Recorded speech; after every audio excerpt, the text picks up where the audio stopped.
UP board class 12 के प्यारे विद्यार्थियों, स्वागत है रिस्पॉन्सिव क्लासेस में। नागरिक शास्त्र का मॉडल पेपर है जो आपके 2026 बोर्ड परीक्षा के लिए बहुत ही महत्वपूर्ण है बच्चों। एक ये वायरल मॉडल पेपर है जो आपके एग्ज़ाम के लिए बहुत ही महत्वपूर्ण है। और बच्चों आपको बता दें, जो पेपर होगा आपका 100 अंकों का होगा और आपको परीक्षा में समय मिलेगा 3 घंटा 15 मिनट।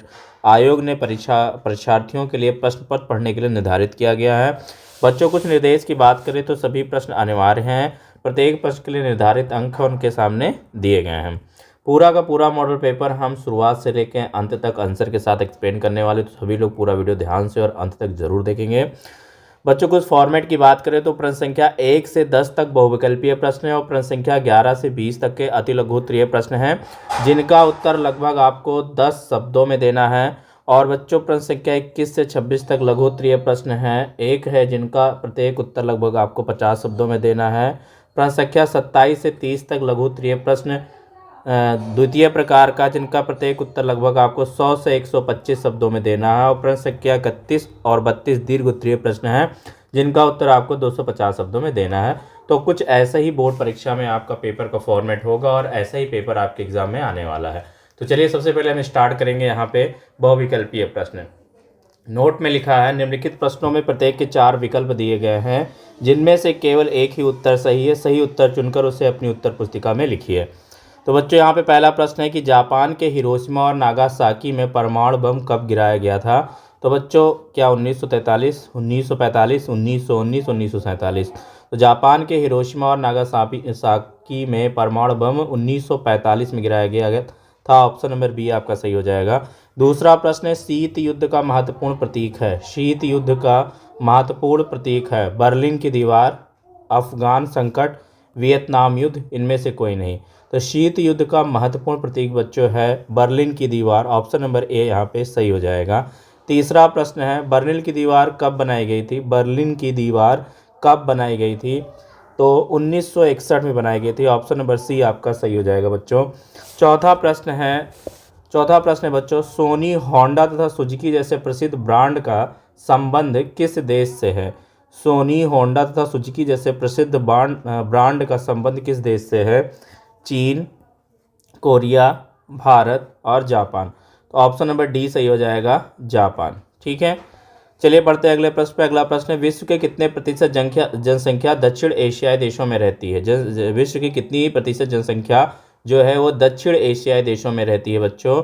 30%, 35%, 32%, 20%। तो इस प्रश्न का सही उत्तर हो जाएगा 20%। विश्व की 20% जो जनसंख्या है वो दक्षिण एशियाई देशों में रहती है।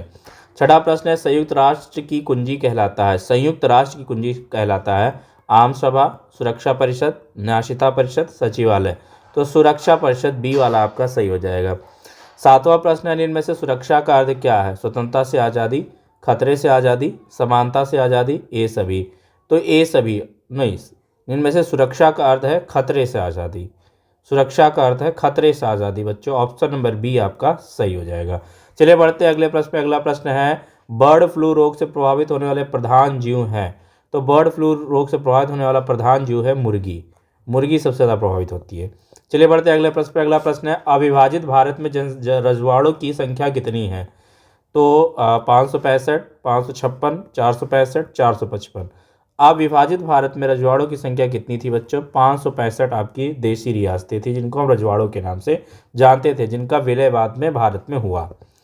फिर देखिए 10वां प्रश्न है, कांग्रेस पार्टी को एक छाता संगठन किसने कहा है। गोपाल कृष्ण गोखले, पंडित नेहरू, महात्मा गांधी, पामर। तो कांग्रेस पार्टी को एक छाता संगठन पामर ने कहा था। ऑप्शन नंबर डी आपका सही हो जाएगा। फिर बच्चों हम यहाँ पे अति लघु उत्तरीय प्रश्न आते हैं, जिनका उत्तर आपको 10 शब्दों में देना है। इसका पहला प्रश्न है 11वां वाला, महात्मा गांधी का हत्यारा कौन था। तो महात्मा गांधी का हत्यारा नाथूराम गोडसे था। वह हिंदू राष्ट्रवादी विचारधारा से प्रभावित था। उसने 30 जनवरी 1948 को नई दिल्ली में महात्मा गांधी को गोली मारकर हत्या कर दी थी। 12वां प्रश्न है, मिश्रित अर्थव्यवस्था क्या है। मिश्रित अर्थव्यवस्था वह प्रणाली है जिसमें सार्वजनिक और निजी क्षेत्र दोनों मिलकर आर्थिक गतिविधियों में भाग लेते हैं। 13वां प्रश्न है बच्चों, संयुक्त राष्ट्र संघ का वर्तमान महासचिव कौन है? तो संयुक्त राष्ट्र संघ के वर्तमान महासचिव बच्चों एंटोनियो गुटेरेस हैं, जिन्होंने 1 जनवरी 2017 को पदभार ग्रहण किया था। 14वां प्रश्न है बच्चों, 1978 में भारत का राष्ट्रपति कौन चुना गया था? तो 1978 में भारत के राष्ट्रपति नीलम संजीव रेड्डी थे। उन्हें 1977 में भारत का छठा राष्ट्रपति चुना गया था और उनका कार्यकाल 1977 से 1982 तक चला। 15वां प्रश्न है बच्चों, वामपंथ क्या है? तो वामपंथ एक राजनीतिक विचारधारा है जो सामाजिक समानता, आर्थिक न्याय और संसाधनों के समान वितरण पर जोर देती है। 16वां प्रश्न है बच्चों, अमेरिका ने इराक पर हमला कब किया था? अमेरिका ने इराक पर हमला 20 मार्च 2001 को हमला किया था, जिसे इराक युद्ध या ऑपरेशन इराकी फ्रीडम कहा जाता है। 17वां प्रश्न है बच्चों, दक्षिण एशिया के किन्हीं 2 देशों के नाम लिखिए। तो दक्षिण एशिया के 2 देश हैं बच्चों, भारत और पाकिस्तान। 18वां प्रश्न है, नेपाल गणतंत्र कब बना? तो नेपाल 28 मई 2008 को गणतंत्र बना।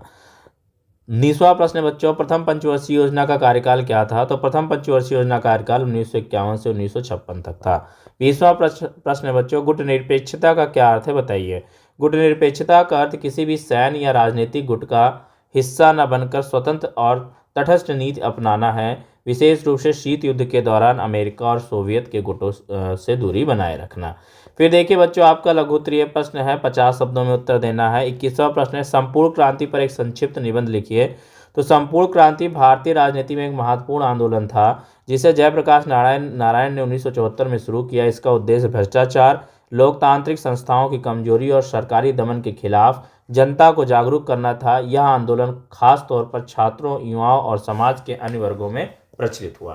फिर देखिए बच्चों, अगला प्रश्न है, भारतीय जनसंघ की विचारधारा क्या थी? भारतीय जनसंघ की क्या विचारधारा थी?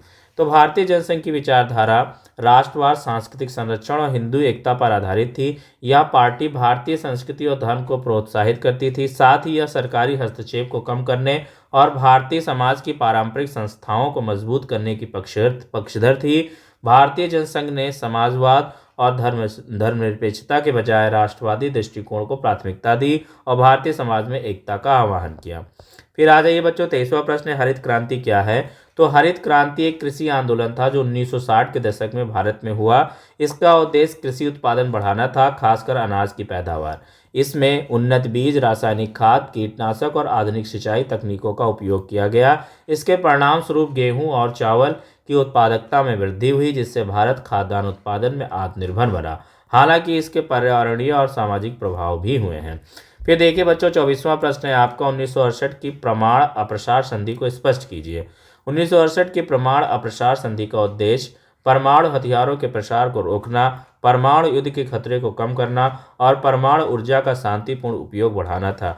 इस संधि में हस्ताक्षर करने वाले देश परमाणु हथियारों को फैलने से रोकने, हथियारों के सीमित निर्माण और परमाणु निरस्त्रीकरण की दिशा में कार्य करने के लिए सहमत हुए।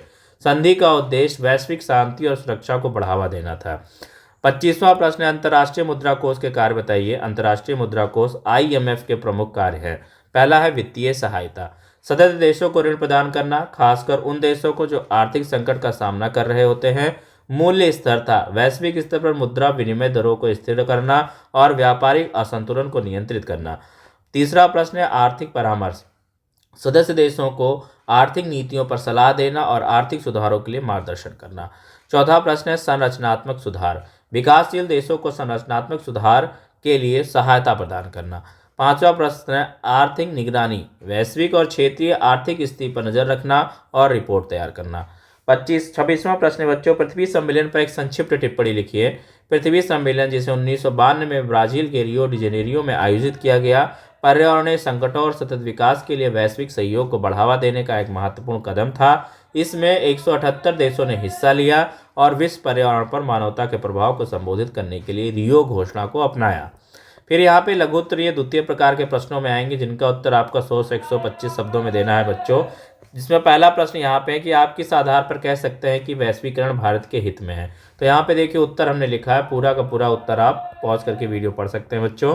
28वां प्रश्न है शीत युद्ध की समाप्ति के क्या कारण थे। तो यहाँ पे देखिए इसका भी मैंने उत्तर आपका 100 से 125 शब्दों में लिख दिया है। पूरा प्रश्न का उत्तर आप वीडियो पॉज करके पढ़ लीजिए बच्चों। फिर 29वां प्रश्न है महाराष्ट्र में दलित पैंथर्स की भूमिका की विवेचना कीजिए।